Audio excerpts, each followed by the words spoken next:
Hello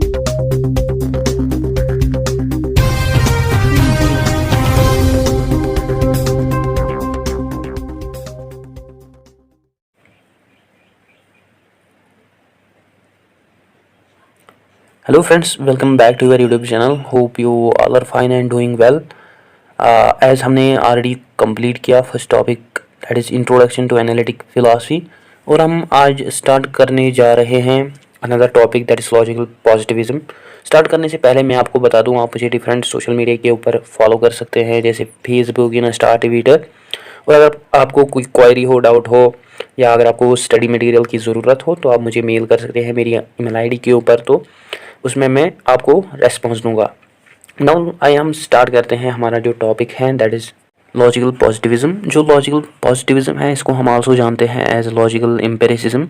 both जो logical positivism and logical empiricism है ये टुगेदर इनको हम जानते हैं एज न्यू पॉजिटिविज्म। और जो न्यू पॉजिटिविज्म है ये हमें टाइप ऑफ मूवमेंट देखने को मिलती है जिसका जो सेंट्रल कंसर्न, सेंट्रल थीसिस होती है वो होती है वेरिफिकेशनल प्रिंसिपल, जिसकी वजह से हम इसको जानते हैं as verifiability criterion of meaning. Thus जो न्यू पॉजिटिविज्म है ये एक्ट करता है as a theory of knowledge, जिसमें हम वेरीफाई करते हैं थ्योरीज स्टेटमेंट्स ऑफ नॉलेज। और इस थ्योरी ऑफ नॉलेज के अकॉर्डिंग हम वेरीफाई करते हैं स्टेटमेंट्स को through direct observation as well as through logical proof. Thus जो बोथ डायरेक्ट ऑब्जर्वेशन एंड जो लॉजिकल प्रूफ है ये हमें बहुत इंपॉर्टेंट देखने को मिलते हैं, मीनिंगफुल देखने को मिलते हैं, जिनसे हम जानते हैं true value, true information as well as true factual content को। ड्यूरिंग 20वीं सेंचुरी हमें एक group of philosopher, scientists as well as mathematicians का देखने को मिलता है जो कि फॉर्म करते हैं बर्लिन सर्कल, वेना सर्कल, जिसकी वजह से हमें स्प्रेड देखने को मिलता है, वाइड स्प्रेड देखने को मिलता है आइडियाज़ ऑफ लॉजिकल पॉजिटिविज्म। और जो लॉजिकल पॉजिटिविज्म है इसका हमें आल्सो स्प्रेड देखने को मिलता है within the western European countries during 1930 century. Actually जो मूवमेंट है लॉजिकल पॉजिटिविज्म, इसमें प्रिवेंट किया जाता है या रिमूव किया जाता है कन्फ्यूजन ऑफ अनक्लियर लैंग्वेजेस या जो अनवेरिफेबल क्लेम्स होते हैं साइंटिफिक फिलासफी के। और लॉजिकल पॉजिटिविस्ट्स के अकॉर्डिंग जो साइंटिफिक फिलासफी हैं वो इटसेल्फ यूज़ करती हैं foundation structures of empirical sciences. For example अगर हम एल्बर्ट आइंस्टाइन की जो जनरल थ्योरी ऑफ रिलेटिविटी है उसकी बात करें, बिसाइड जो साइंटिफिक फिलासफी हैं इसके अंडर आल्सो स्टडी किया जाता है conduct of empirical sciences under logical positivism. But at the same time जो साइंटिफिक फिलासफी है यह हमें स्टीरियोटाइप्ड मूवमेंट देखने को मिलती है रेगुलेट करने के लिए साइंटिफिक प्रोसेसेस और साइंटिफिक प्रोसेस के स्टैंडर्ड्स। और वर्ल्ड वार सेकंड के बाद जो लॉजिकल पॉजिटिविज्म मूवमेंट है उसने शिफ्ट किया into the logical empiricism with the help of Carl Hempel during the rise of Nazism. Then जो कार्ल हैम्पर हैं वो माइग्रेट करते हैं to the United States. Past से ही जो लॉजिकल पॉजिटिविज्म मूवमेंट है वो हमें अनरिजॉल्व्ड देखने को मिलते हैं, बिकॉज इसको बहुत सारे फिलासफर्स ने क्रिटिसाइज किया such as Willard Van, Orman Quine, Karl Popper as well as Hempel ने as well as Thomas Kuhn. और जो थॉमस कुन है वो पब्लिश करते हैं अपने book that structure of scientific revolution in 1962, जिसकी वजह से हमें शिफ्ट देखने को मिला इन एकेडमिक फोकस ऑफ फिलासफी। और इन 1967 जो जॉन पासमोर हैं वो आल्सो प्रोनाउंस करते हैं लॉजिकल पॉजिटिविज्म को एज डेड और as dead philosophical movement. Anyways जो लॉजिकल पॉजिटिविस्ट फिलासफर्स हैं वो लेते हैं वेरिफेबिलिटी प्रिंसिपल को और criteria of meaningfulness from Ludwig Wittgenstein के जो अर्ली फिलासफी ऑफ लैंग्वेज उसकी जो वर्क है। और जो लॉजिकल पॉजिटिविस्ट्स हैं वो आल्सो यूज़ करते हैं अर्नेस्ट मैच के जो फिनोमिनलिज्म है, जिसमें अर्नेस्ट मैच जो है वो डिस्क्राइब करता है कि जो माइंड है ये हमें actual as well as potential sensory experiences देखने को मिलती हैं। सिमिलरली जो लॉजिकल पॉजिटिविस्ट्स और वेरिफिकेशनिस्ट्स हैं वो बिलीव करते हैं कि जो सेंसरी एक्सपीरियंसेस हैं ये हमें बेसिक कंटेंट देखने को मिलती हैं फॉर साइंसेस। और बहुत सारे इन्फ्लुएंसेस जो हैं लॉजिकल पॉजिटिविज्म के उनको लिया गया है फ्रॉम पर्सी प्रिजमैन्स ऑपरेशनलिज्म, जिसमें वो मेंशन करता है अबाउट द फिजिकल थ्योरीज, और जिसमें फिजिकल थ्योरीज जो है उसको अंडरस्टूड किया जाता है थ्रू लेबोरेटरी प्रोसीजर्स, जिसमें साइंटिस्ट जो हैं वो टेस्ट करते हैं प्रिडिक्शंस को। दस जो लॉजिकल पॉजिटिविज्म और वेरिफिकेशनिज्म है इसके अंदर जो वेरिफेबल प्रिंसिपल है वो हमें कॉग्निटिवली मीनिंगफुल देखने को मिलता है। और जो अनसाइंटिफिक और अनवेरीफाइबल प्रिंसिपल्स होते हैं वो हमें मीनिंगलेस देखने को मिलते हैं। जैसे कि अगर हम अनसाइंटिफिक और अनवेरीफाइबल डिस्कोर्सेस की बात करें, सच एज इथिक्स, मेटाफिजिक्स जो है, यह हमें अनफिट डिस्कोर्सेस देखने को मिलते हैं अंडर लॉजिकल पॉजिटिविज्म। दस अंडर लॉजिकल पॉजिटिविज्म जो नॉलेज है उसको ऑर्गेनाइज किया जाता है, ना कि उसको डेवलप किया जाता है। और जो लॉजिकल पॉजिटिविज्म है वो ऑल्सो डील करता है with unobservables such as microscopic entities, causes और general principles as representation of unobservables. और बहुत सारे न्यू पॉजिटिविस्ट्स जो हैं वो बिलीव करते हैं कि जो अनऑब्जर्वेबल और माइक्रोस्कोपिक एंटिटीज़ हैं वो हमें मेटाफोरिकली और सिम्बॉलिकली, इलिप्टिकली वो हमें फॉर्म में देखने को मिलते हैं, यानी उनकी शेप हमें देखने को मिलती हैं। और जो डायरेक्ट ऑब्जर्वेशंस होती हैं अंडर लॉजिकल पॉजिटिविज्म वो हमें abstract as well as indirect देखने को मिलते हैं। और जो लॉजिकल पॉजिटिविस्ट्स हैं वो ऑल्सो बिलीव करते हैं कि जो थ्योरेटिकल टर्म्स हैं वो गैदर कलेक्ट करते हैं अपना meaning through the observation rules as well as empirical laws से।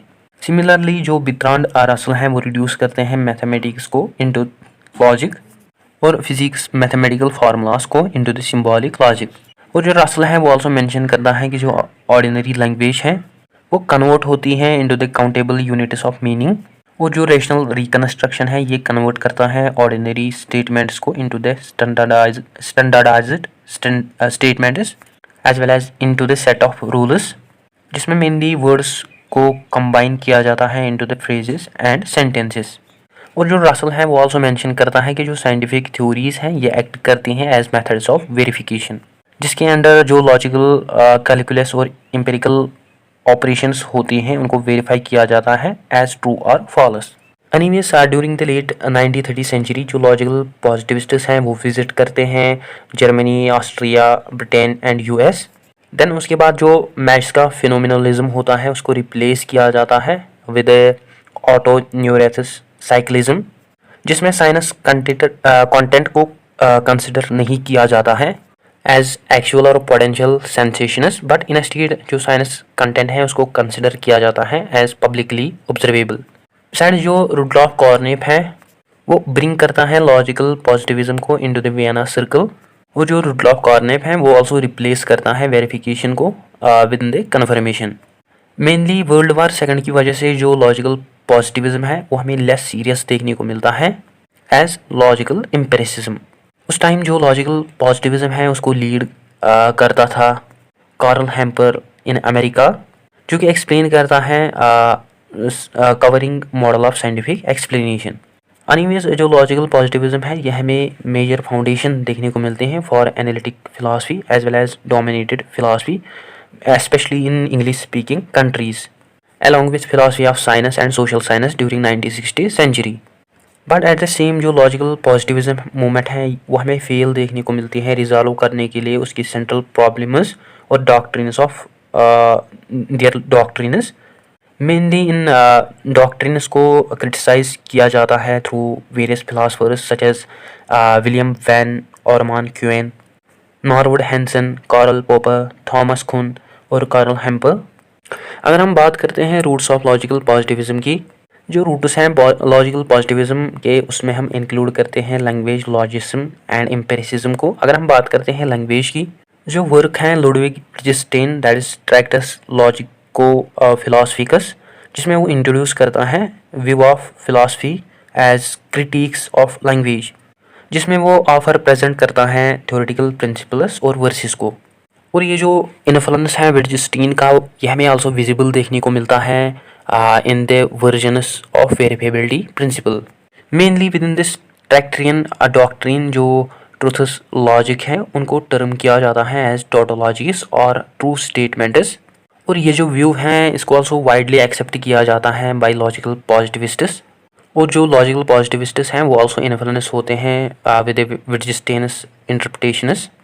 ऑल्दो जो न्यूरथ की डॉक्ट्रिन ऑफ ट्रैक्टस हैं वो आल्सो पोजेस करते हैं टू मच मेटाफिजिक्स, यानी इसमें हमें आल्सो मेटाफिजिकल कंसेप्ट्स देखने को मिलते हैं ना। अगर हम बात करते हैं लॉजिज्म की, जो गॉटलॉब फ्रीगी है वो बिगिन करते हैं अपना प्रोग्राम ब्रिटांड रसल के साथ, जिसमें वो कन्वर्ट करते हैं मैथमेटिक्स को into the logic. But at the same time जो रसल है उसका जो इंटरेस्ट होता है वो लॉस्ट होता है इन लॉजिज्म। देन जो रसल है वो स्टार्ट करता है इसको with Alfred North Whitehead within their work that is Principia Mathematica, जिसकी वजह से बहुत सारे लॉजिकल पॉजिटिविस्ट जो हैं वो इंस्पायर होते हैं, जैसे हंस हैन रुडलॉफ कॉर्नेप। और ये जो रुडलॉफ कॉर्नेप है इसकी जो एंटी मेटाफिजिकल वर्सेस है उसको आल्सो यूज़ करते हैं रसल अपनी थ्योरीज ऑफ टाइप्स में, जिसमें मेनली कॉर्नेप जो है वो विजुअलाइज करता है यूनिवर्सल लैंग्वेज को, जो कि रिस्पॉन्सिबल है रिकन्स्ट्रक्ट करने के लिए मैथमेटिक्स को। और जो कॉर्नेप हैं वो आल्सो एनकोड करते हैं फिजिक्स को। फाइनली जो यूनिवर्सल लैंग्वेज होती हैं वो फेल होती हैं सपोर्ट करने के लिए Carnap's work logical scientific of language 1934, but जो कार्ल हैम्पल है वो कंटिन्यू सपोर्ट करता है लॉजिज्म को।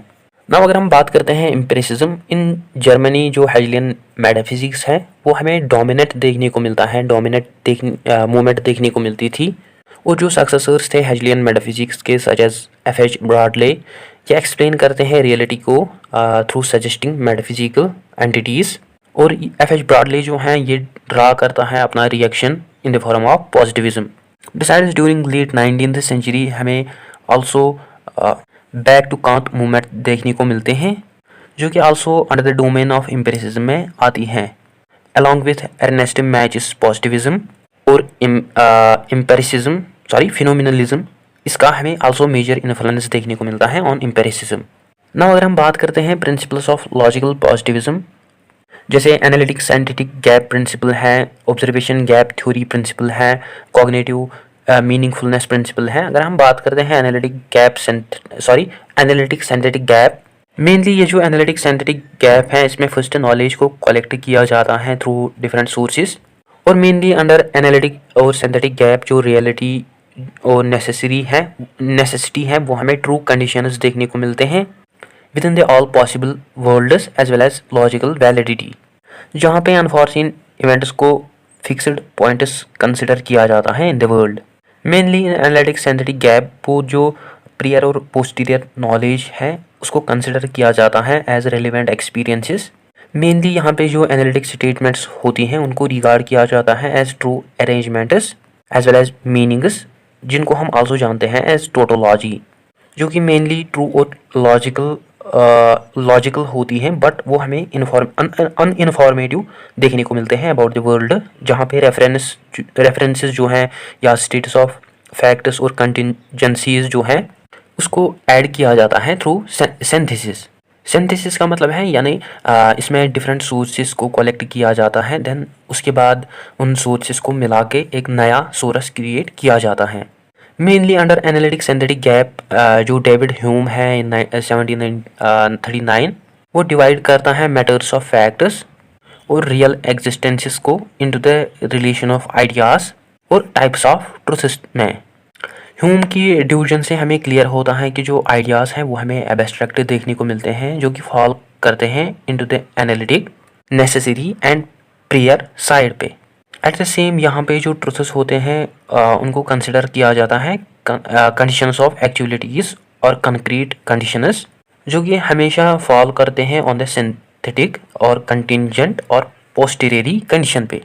और एनालिटिक सिंथेटिक गैप में जो इमैनुअल कांट हैं वो चैलेंज करते हैं ह्यूमस के आइडियाज़ को एक्सप्लेन करके कि कैसे मेटाफिजिक्स जो है वो हमें पॉसिबल देखने को मिलता है। इवेंचुअली इन 1781 जो कांट है वो क्रॉस करता है ह्यूमस का division of ideas and truths.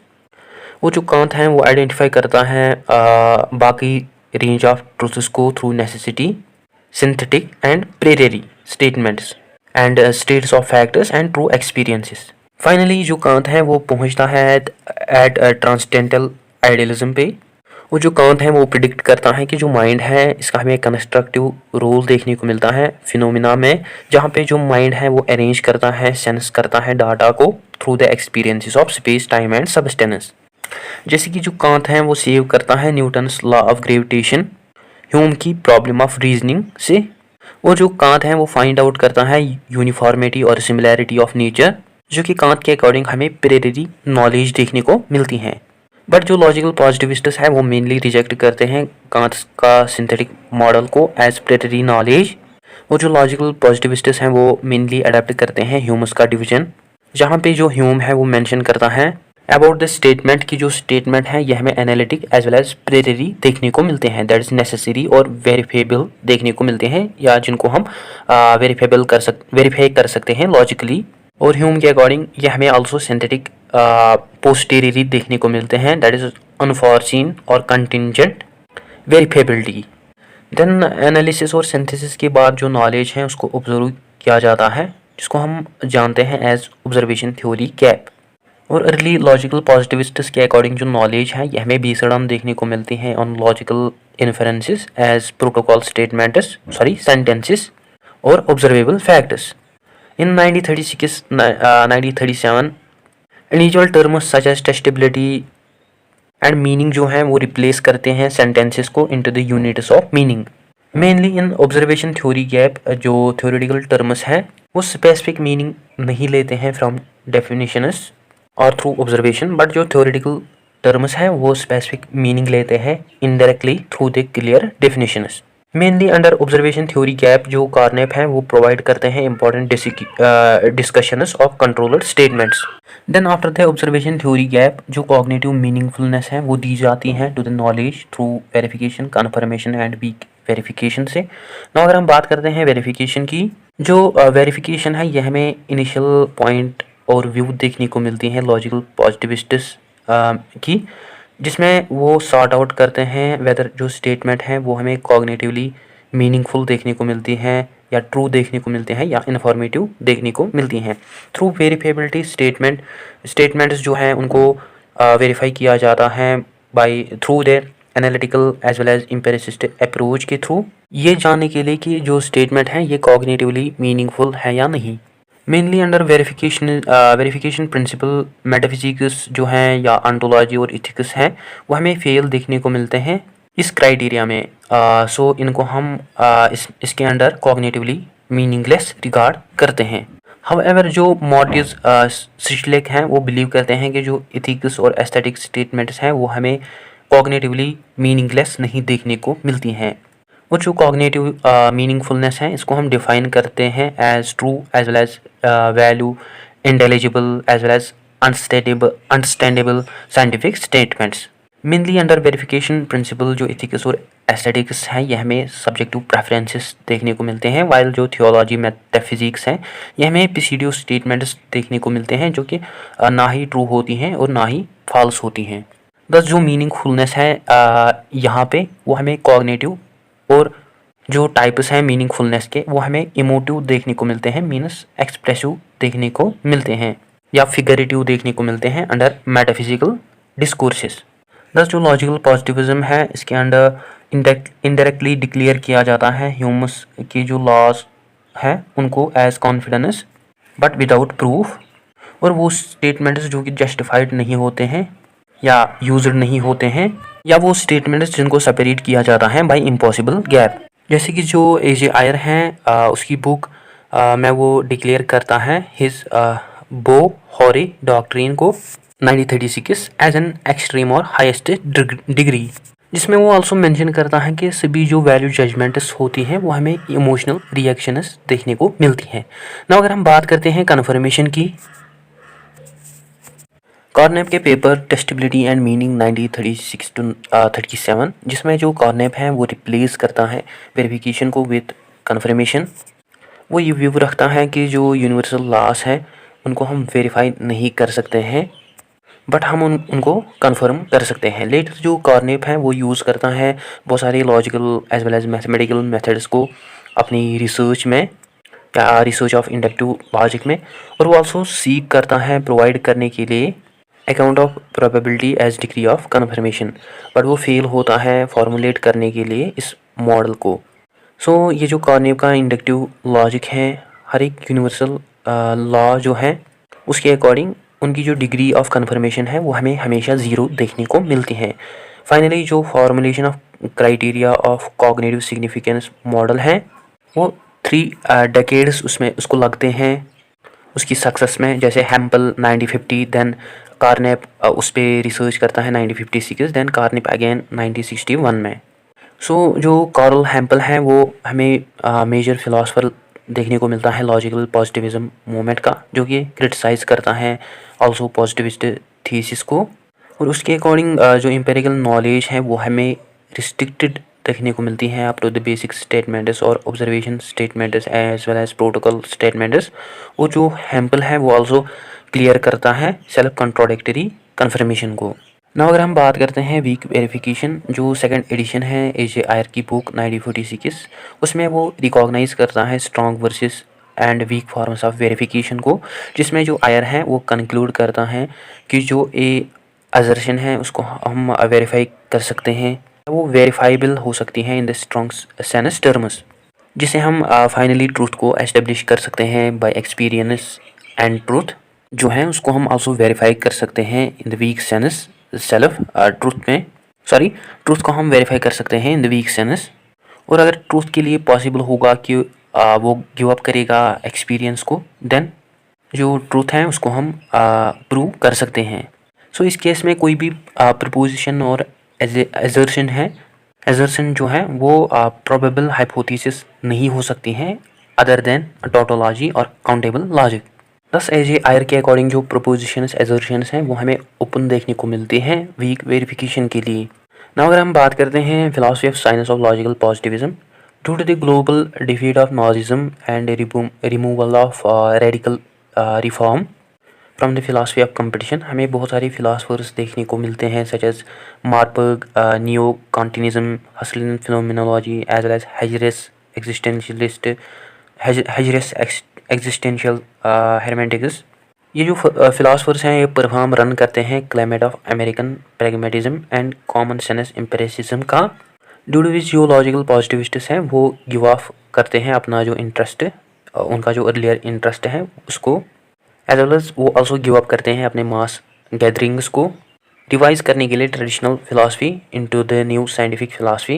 And mostly जो न्यू पॉजिटिविस्ट्स हैं वो रेस्पेक्टेबल मेंबर्स बनते हैं new philosophical subdiscipline as well as philosophy of science के। और due to the support of Ernest Nagel, जो लॉजिकल एम्पिरिसिस्ट्स हैं वो हमें इन्फ्लुएंशियल देखने को मिलते हैं in the social science. Besides philosophy of science में ऑल्सो इंक्लूड किया जाता है एक्सप्लेनेशन को, यूनिटी ऑफ साइंस को, as well as theories of reduction को। बिसाइड जो कॉमेडियन पॉजिटिविज्म है वो देखते हैं साइंस को एज ए डिस्क्रिप्शन, जहाँ पे लॉजिकल पॉजिटिविस्ट जो है वो डिटरमाइन करते हैं साइंस को as explanation as well as envisioned unity of science, जो कि खाली डील नहीं करते हैं विद फंडामेंटल साइंस और फिजिकल्स, बट वो ऑल्सो डील करते हैं विद अदर स्पेशल साइंसेस से सच एज बायोलॉजी से, anthropology as well as psychology, sociology as well as economics. और जो मोस्ट साइंटिफिक एक्सप्लेनेशंस हैं उनको एक्सेप्ट और हेल्ड करते हैं new positivist critics such as Karl Popper का डिटेक्टिव नोमोलॉजिकल मॉडल, जिसको हम आल्सो जानते हैं एज डीएन मॉडल। और ये जो डीएन मॉडल है ये आल्सो रिसीव करता है अपने great acts of explanation through which जो कार्ल हैम्पल हैं अपने आर्टिकल में the function of general loss in history 1942। Mainly ये जो डीएन मॉडल है ये रिसीव करता है बहुत सारे एक्सप्लेनेशंस कार्ल हैम्पल के, mainly from his work the function of general loss in history 1942।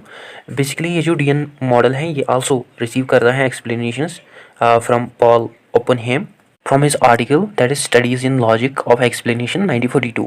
और ये जो डीएन मॉडल है इसके अंडर फिनोमिनन को एक्सप्लेन किया जाता है एज एक्सप्लेंडम और एक्सप्लेनेशन। और जो फिनोमिनास हैं इनको ऑल्सो एक्सप्लेन किया जाता है एज इवेंट लॉ और थ्योरीज, जिसमें जो स्ट्रक्चर्स होते हैं वो एक्सप्लेन किए जाते हैं। बट ये एक्सप्लेनेशंस जो होती हैं ये मस्ट ट्रू होनी चाहिए एज वेल एज ये हाईली कन्फर्म्ड होनी चाहिए, और ये मस्ट पोजेस करनी चाहिए at least one law for the fixation of explanation.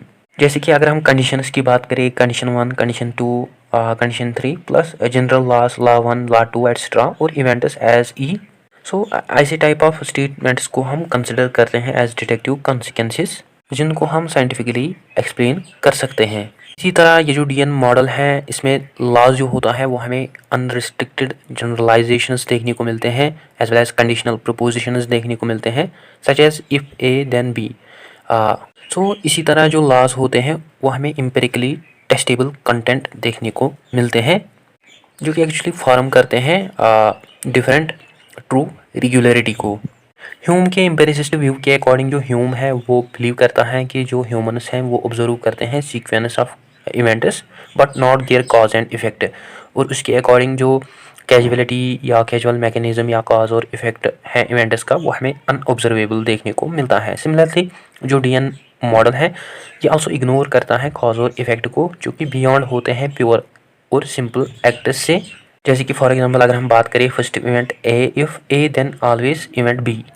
Besides Hempel के एक्सप्लेनेशन के अकॉर्डिंग जो डीएन मॉडल है वो बिलीव करता है कि जो नेचुरल लॉस है वो हमें एम्पिरिकली कन्फर्म्ड रेगुलरिटीज़ देखने को मिलते हैं, जो कि हमें सेटिस्फैक्टरली रियल और अप्रॉक्सीमेट कॉज और इफेक्ट एक्सप्लेनेशंस देखने को मिलता है। एक्चुअली जो हैम्पल है वो अपोज करता है डीएन मॉडल को, और वो प्रपोज करता है अपनी प्रोबेबिलिटी एक्सप्लेनेशंस और इंडक्टिव स्टैटिस्टिकल मॉडल को, जिसको हम आल्सो जानते हैं एज आईएस मॉडल। और बोथ डीएन और आईएस मॉडल जो है ये टुगेदर क्रिएट करते हैं कवरिंग लॉस मॉडल, जिसको नाम देता है विलियम ड्रे। और जो कंक्लूजन्स और डिराइवेशंस ऑफ स्टैटिस्टिकल लॉस और अदर स्टैटिस्टिकल लॉस होते हैं वो डिडक्टिव स्टैटिस्टिकल मॉडल क्रिएट करते हैं, जिसको हम जानते हैं एज डीएस मॉडल। बिसाइड्स जो जॉर्ज हेर्निक है, हेर्निक वन राइट है, वो इसको बोलते हैं एज सबसम्पशन थ्योरी, जो कि इसके अकॉर्डिंग फिट करती हैं ambition of theory of reduction.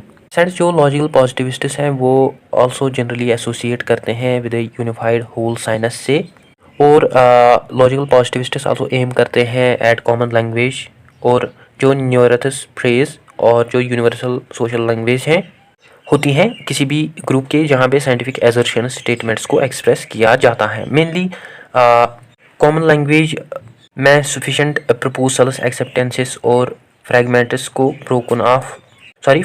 और ब्रोकन ऑफ प्रपोजल्स को डिक्लेयर किया जाता है with confidence but without proof on the basis of amount of rate of reduction and act of their explanation एक साइनस से to another social science according to belief fundamentally. और कई कबार जो अमाउंट होता है या रेट ऑफ रिडक्शन होती है वो बनती है set theoretic practice of skill से या practice of skill of logical primitive concept से, जो कि आल्सो कार्नेप मेंशन करता है अपनी work logical structure of world 1928 में। कई कबार जो rate of reduction of common language हैं वो बनती हैं through analytic impressions as well as priori deductive logical relationship से, जो कि एक्चुअली मेंशन करता है Carnap in testability and meaning में। बिसाइड्स हमें नंबर ऑफ पब्लिकेशंस देखने को मिलते हैं फ्रॉम ओवर 30 ईयर्स, जो कि क्लेरिफाई करते हैं concept of unified science. Besides जो कॉमेडियन पॉजिटिविज्म है वो ऑल्सो विजुअलाइज करते हैं यूनिटी ऑफ साइनस और न्यू पॉजिटिविस्ट को, जो कि एम करता है at all special sciences with the help of law model of scientific explanation. और अल्टीमेटली ये जो लॉजिकल पॉजिटिविस्ट्स हैं ये सप्लाई करते हैं borderline conditions as well as bridge laws within discovering law model. और ये जो लॉजिकल पॉजिटिविस्ट्स हैं ये आल्सो रिड्यूस करते हैं सभी स्पेशल साइनस लॉस को into the fundamental physics and science. Anyways after the world war second जो की कंसेप्ट्स हैं लॉजिकल पॉजिटिविज्म के वो हमें mainly under atomistic philosophy of science के देखने को मिलते हैं as well as verifiability principle as well as fact value gap, जहाँ पे मेनली क्रिटिसाइज़ किया जाता है, जिनको मेनली क्रिटिसाइज़ किया जाता है सच एज ये बिलीव किया जाता है कि जो वेरीफेबिलिटी क्राइटेरियन है वो क्रिएट करता है यूनिवर्सल स्टेटमेंट्स को कॉग्निटिवली, जो कि मीनिंगलेस हमें देखने को मिलते हैं, और जो statement is beyond empiricism as well as technological reasons के होते हैं वो उनको आल्सो कंसिडर किया जाता है एज मीनिंगलेस, ड्यू टू विच जो फिलॉसफी ऑफ साइंस है वो उसने फेस किए बहुत सारे प्रॉब्लम्स को। मेनली इन प्रॉब्लम्स को मेनली रिकॉग्नाइज किया जाता है in the positivist movement such as under the Carnap's confirmation Ayer's acceptance of weak verification, जो कि also number of criticisms face करते हैं ड्यूरिंग 1950 सेंचुरी। और इवन बहुत सारे फिलासफर्स जो हैं वो डिसएग्री होते हैं with the concepts of epistemology philosophy of science, और वो एग्री करते हैं कि जो लॉजिकल एम्पिरिसिस्ट प्रोग्राम है वो हमें अनफिट देखने को मिलता है, और उनके अकॉर्डिंग ये अनफिट है, और ये जो कंसेप्ट्स है ये हमें self contradictory as well as verifiability criterion of meaning जो है ये हमें आल्सो अनवेरीफाइड कंसेप्ट्स देखने को मिलते हैं। बाकी नोटेबल फिलासफर्स जो क्रिटिसाइज़ करते हैं लॉजिकल पॉजिटिविज्म को वो है Popper, Quine, Hanson Kuhn, Putnam, Austin, Strawson, Goodman and Rorty. अगर हम बात करते हैं फ्यू इंपॉर्टेंट फिलासफर्स जो कि मेनली क्रिटिसाइज़ करते हैं लॉजिकल पॉजिटिविज्म को, फर्स्ट वन जो है पॉपर। कॉरल पॉपर जो है वो हमें one of the early philosopher देखने को मिलता है जो कि क्रिटिसाइज़ करता है लॉजिकल पॉजिटिविज्म को अपनी बुक लॉजिकल फॉर्चिंग 1934, जिसको ट्रांसलेट किया गया into the English in 1959 as the logic of scientific discovery, जिसमें जो कॉरल पॉपर है वो डायरेक्टली आंसर करता है वेरिफिकेशनिज्म को और उसके अकॉर्डिंग जो प्रॉब्लम है इंडक्शन और increase translation of empirical verification की, उस वो हमें लॉजिकली इम्पॉसिबल देखने को मिलती हैं। और जो प्रोसेस है डिटेक्शन और डिक्रीज फैलेसीज या मिस्टेकन ऑफ फैक्ट्स या effects as well as capacity of phenomenas, वो हमें मोर देन लॉजिकली पॉसिबल देखने को मिलते हैं, पॉसिबल एक्सप्लेनेशंस देखने को मिलते हैं। और कॉरल पॉपर जो है वो एक्सेप्ट करता है साइंटिफिक मेथड को एज हाइपोथेटिक डिडक्शन, जिसमें वो जिसमें मेनली इन्फरेंसेस जो हैं उनको रिजेक्ट किया जाता है। जो इन्फरेंसेस होती हैं इसमें वो मेनली रिजेक्ट करते हैं कॉन्सिक्वेंसेस को। और पॉपर के अकॉर्डिंग जो साइंटिफिक मेथड्स हैं वो हमें एक्यूरेट नहीं देखने को मिलते हैं बिकॉज ऑफ दियर फॉल्सिबिलिटी, और जो कि मेनली फॉल्सिबिलिटी प्रेडिक्शंस हैं। दस जो पॉपर है वो आइडेंटिफाई करता है फॉल्सिबिलिटी को as set of boundaries from unscientific to scientific and not meaningless to meaningful labels, जो कि अपने आप दिखाते हैं लैग ऑफ अप्रूवल। और जो कॉरल पॉपर हैं वो आल्सो फाइंड करते हैं वर्चू बिहेवियर स्टैंडर्ड्स को मेटाफिजिक्स में, जो कि उसके अकॉर्डिंग नेसेसरी है डेवलप करने के लिए नए साइंटिफिक थ्योरीज।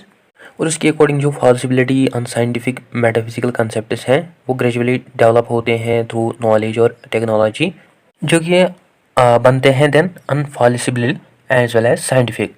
जो पॉपर है वो आल्सो फाउंड करता है, पाता है कि जो साइंस है इसमें हम सीख करते हैं ट्रूथ को फॉर वैल्यूज़। और जो पॉपर है वो रिगार्ड करता है सीडो साइंटिफिक साइंटिफिक स्टेटमेंट्स को, जो कि पॉपर के अकॉर्डिंग ये जो स्टेटमेंट्स हैं ये हमें अनसाइंटिफिक देखने को मिलते हैं।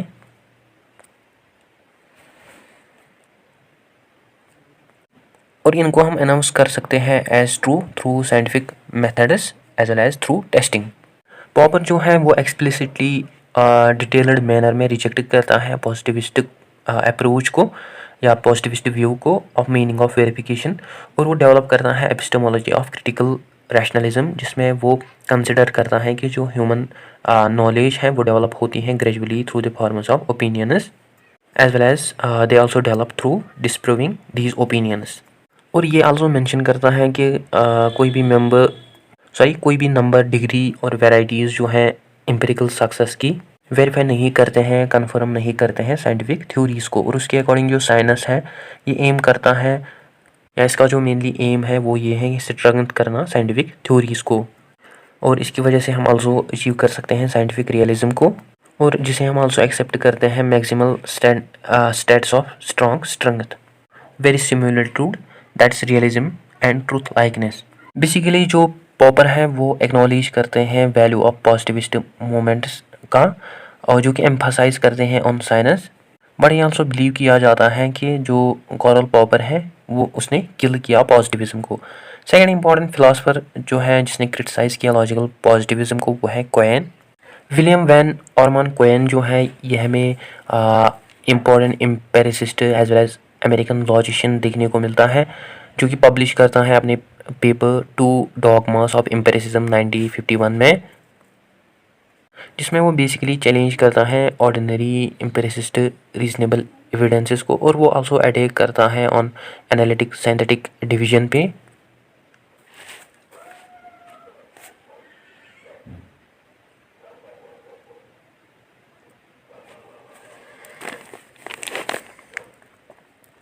जो कि वेरिफिकेशनिस्ट प्रोग्राम अटैच करता है as necessary part of the consequences of Hume's tool. Actually जो क्वेन की ओंटोलॉजिकल रिलेटिविटी है वो एक्सप्लेन करते हैं कि हर एक टर्म जो है होती है स्टेटमेंट की उसके हमें अनफॉर्सीन मीनिंग देखने को मिलती है under vast network of knowledge and belief. As well as under the conception of speaker about the entire world. जो कॉइन है वो लेटर एस्टेब्लिश करता है अपनी नेचुरलाइज्ड एपिस्टेमोलॉजी को। अब अगर हम बात करते हैं third philosopher that is Hanson, Norman Hanson की वर्क पैटर्न्स ऑफ डिस्कवरी 1958 ये एक्चुअली वीकन करती हैं division of observation versus theories का। और इसके अकॉर्डिंग हम प्रिडिक्ट कर सकते हैं, कलेक्ट कर सकते हैं, प्रायोरिटाइज कर सकते हैं और एसेस कर सकते हैं डाटा को only through limit of expectation जो कि सेट किया इसकी थ्योरी ने। और इसकी थ्योरी जो है उसने आल्सो रिड्यूस किया, पे डाउन किया डाटा सेट्स को या डायरेक्ट ऑब्जर्वेशंस को as well as scientific facts को। नाउ अगर हम बात करते हैं अनदर फिलासफर की that is Kuhn, with landmark of Thomas Kuhn, उसकी जो वर्क है स्ट्रक्चर ऑफ साइंटिफिक रिवोल्यूशन 1962, ये जो फिलासफर है ये क्रिटिकली क्रिएट करता है वेरिफिकेशनिस्ट प्रोग्राम को एज अनस्टेबल, जो कि अपीयर होता है, जो कि हमें मोस्ट प्रोबेबल देखने को मिलता है अंडर द फाउंडेशनलिज्म। बट इन 1930 जो ऑटो न्यूराथ जो है वो इंडिकेट करते हैं non foundationalism through the form of reasoning as science to the board, जो जिसे हम ऑल्सो जानते हैं एज न्यूराथस बोर्ड, जो कि मोस्टली साइंटिस्ट जो हैं वो रिबिल्ड करते हैं एट द सी। ऑल्दो जो खून की जो थीसिस है वो हमें आल्सो अपोज देखने को मिलती हैं, मतलब वो अटैक करते हैं on the opponents of new positivist in 1970। और जो खून है वो आल्सो बिलीव करते हैं कि हमें कोई भी एल्गोरिदम नहीं देखने को मिलता है साइंस के लिए, ड्यू टू विच जो खून के क्रिटिक्स हैं उनको मोस्टली एग्री किया जाता है। मेनली जो खून की बुक है vocabulary and symbols of formal logic, जो कि उसने लिखी नेचुरल लैंग्वेज में जिसको कोई भी ले पर्सन ईजिली अंडरस्टैंड कर सकता है। और जो खून की बुक है उसको फर्स्ट पब्लिश किया गया in the volume of international encyclopedia of unified science. और ये जो प्रोजेक्ट है ये एक्चुअली स्टार्ट किया बाय लॉजिकल पॉजिटिविस्ट ने और इसको आल्सो को एडिट किया बाय न्यूरैथ ने। और न्यूरैथ के अकॉर्डिंग जो साइंस है वो हमें ऑलरेडी अनफाउंडेशनलिस्ट देखने को मिलता है as well as unified science देखने को मिलता है। और ये आल्सो मेंशन करता है हम ब्रिंग कर सकते हैं साइंस को इनटू द रियलम स्फीयर और influence of historical as well as social assessments में, रादर देन कि हम साइंस को फिट करें into the model of physics. Beside जो खून के आइडियाज़ हैं उनको रैपिडली अडाप्ट किया बहुत सारी स्कॉलर्स ने ऑफ जो कि नेचुरल साइंस के स्कॉलर्स थे या नेचुरल साइंस डिसिप्लिन के स्कॉलर्स थे। तो अगर हम बात करते हैं अंदर फिलासफर की दैट्स पुटनम, हिलारी पुटनम जो है वो स्टूडेंट थे रिचनबैक और कॉर्नेप के। और उसके अकॉर्डिंग जो रिसीव्ड व्यू है उसको हम ऑपरेट कर सकते हैं थ्रू म्यूचुअल कम्युनिकेशन रूल, जिसमें हम ऑब्जर्वेशनल टर्म्स को टर्म करते हैं एज स्पेसिफाइड फिनोमिनास और phenomenal properties as well as interpretation of theoretical terms, जो कि इसके अकॉर्डिंग हमें स्पेसिफिक डिफिनीशंस देखने को मिलते हैं जिनको हम प्रूव कर सकते हैं थ्रू कम्युनिकेशन रूल्स। और जो पुटनम है ये आल्सो मेंटेन करता है कि जो ऑब्जर्वेशनल टर्म्स है और जो थ्योरेटिकल टर्म्स है वो हमें रिस्पॉन्सिबल देखने को मिलती हैं for the problems of scientific discussion, जो कि हमें नॉन एग्जिस्टेंट देखने को मिलती हैं अंटिल देयर डिवीजन। और जो पुटनम है वो सजेस्ट करता है अपनी ओपिनियंस को, लाइक वो कहते हैं कि हम किसी थिंग को रेफ़र कर सकते हैं एज ऑब्जर्वेशनल अगर वो थिंग डायरेक्टली ऑब्जर्वड होगी थ्रू सेंसेस, देन हम इसको अप्लाई नहीं कर सकते हैं observational term to unobservable thing. सो किसी भी चीज़ को हम ऑब्जर्वेशनल कंसिडर कर सकते हैं जब हम उसको ऑब्जर्व कर सकते हैं। इसी तरह हम ऑब्जर्वेशनल टर्म को अप्लाई नहीं कर सकते टू अनऑब्जर्वेबल थिंग। इस केस में हमें कोई भी ऑब्जर्वेशनल टर्म नहीं देखने को मिलती है जिसको हम ऑब्जर्व कर सकें। और पुटनम के अकॉर्डिंग अंडर कार्नेपस क्लासिफिकेशन सम ऑब्जर्वेबल टर्म्स जो होती हैं वो हमें थ्योरेटिकल नहीं देखने को मिलते हैं, जो कि ना ही बिलोंग करते हैं ऑब्जर्वेशनल टर्म्स को और ना ही वो बिलोंग करते हैं theoretical terms. But some theoretical terms जो हैं वो ऑब्जर्वेशनल टर्म्स हो सकते हैं। और जो रिपोर्ट्स होंगे ऑब्जर्वेशनल टर्म्स के वो भी थ्योरेटिकल टर्म्स हो सकती हैं। और सम साइंटिफिक थ्योरीज जो हैं वो थ्योरेटिकल टर्म्स नहीं हो सकते हैं। जैसे कि अगर हम डार्विनिज़म की बात करें, डार्विनिज़म थ्योरी ऑफ एवोल्यूशन, बेसिकली जो पुटनम है वो मेंशन करता है कि जो पॉजिटिविज़म है ये हमें फॉर्म देखने को मिलती है मेटाफिजिकल आइडियलिज्म की, जो एक्चुअली रिजेक्ट करती हैं एबिलिटी ऑफ साइंटिफिक थ्योरीज, जिससे हम नॉलेज को गैदर नहीं कर सकते हैं about the unobservable aspects of nature. Putnam का आर्ग्यूमेंट नो मिराकल्स 1974, जिसमें वो मेंशन करता है कि जो साइंटिफिक रियलिज्म और ओपिनियंस हैं जो कि साइंस अचीव करता है वो हमें मेनली ट्रूथ देखने को मिलते हैं, एज वेल एज वो हमें अप्रॉक्सीमेट ट्रू नॉलेज देखने को मिलते हैं अबाउट द वर्ल्ड, जो कि हमें आल्सो इंडिपेंडेंट देखने को मिलते हैं from the human sensory experiences. Here यहाँ पे जो पुटनम है वो खाली अपोज नहीं करता है पॉजिटिविज्म को, बट वो आल्सो इंस्ट्रूमेंटलिज्म को अपोज करता है, जहाँ पे साइंटिफिक थ्योरीज़ को कंसिडर किया जाता है एज ए टूल प्रिडिक्ट करने के लिए ह्यूमन ऑब्जर्वेशंस। और ये जो गैप है जो कि एक्चुअली फिल की थी पॉजिटिविस्ट्स ने, इसका हमें डिक्लाइन देखने को मिलता है। सो गाइस, ये था आज का हमारा टॉपिक। आई होप आपको अच्छे से क्लियर हुआ होगा। अगर कहीं पे डाउट हो या कुछ हो तो आप कमेंट सेक्शन में लिख सकते हैं। इसके अलावा आप मुझे डिफरेंट सोशल मीडिया के ऊपर फॉलो कर सकते हैं, जैसे कि मैंने ऑलरेडी आपको बोला है। और अगर आपको कोई क्वायरी हो, डाउट हो, तो आप मुझे ईमेल आईडी के ऊपर मेल कर सकते हैं, तो वहाँ पे मैं आपको रिस्पांस दूंगा। या अगर आपको स्टडी मटेरियल की ज़रूरत हो तो वहाँ पे आपको प्रोवाइड किया जाएगा। और इसके अलावा आप इस वीडियो को ज़्यादा से ज़्यादा शेयर करिए, या बाकी जो वीडियोस हैं उनको भी देखें, उनसे भी आप नॉलेज ले सकते हैं। And don't forget to share, like and subscribe this channel. Apart from this, thank you, good bye.